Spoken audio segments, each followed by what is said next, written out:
आज बड़ी ईद का बड़ा मसला हल करते हैं। बड़ी ईद का बड़ा मसला यही होता है कि हम गोश्त को फ्रीज़ कर लेते हैं, लेकिन जल्दी से पकाने के टाइम खोला नहीं जा सकता। तो बहुत आसान तरकीब आपके लिए लाई हूँ। सबसे पहले आप मेरे चैनल को सब्सक्राइब कर दें, बेल आइकन भी दबा दें ताकि नई नई वीडियोज़ आप तक पहुँचती रहें।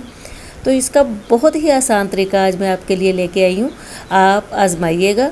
फ्रीज़ गोश्त को आपने निकाल लेना है।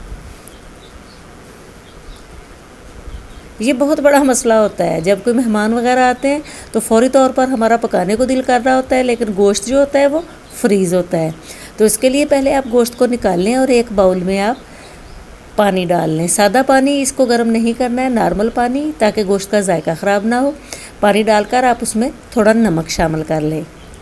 नमक शामिल करने के बाद आप उसमें गोश्त रख लें, अच्छे से मिक्स करके रख लेना है।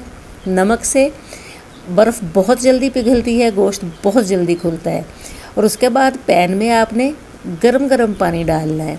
किसी भी बर्तन में आप गरम गरम पानी डाल लें और उसमें ये बाउल जो है वो रख लें। कोशिश करें, आप मेरे पास इस वक्त प्लास्टिक का बाउल था, आप कोशिश करें कि स्टेनलेस स्टील या इस किस्म का बाउल ले लें ताकि वो जल्दी गर्म हो जाए। और आप देखें कि 2 मिनट में ही ये गोश्त जो है वो अलग अलग हो जाएगा। और इसके बाद आप जो दिल करे इससे बनाएं, जो दिल करे इससे पकाएं। बड़ी ईद का बड़ा मसला हल आपके लिए किया है, तो आजमाइएगा ज़रूर।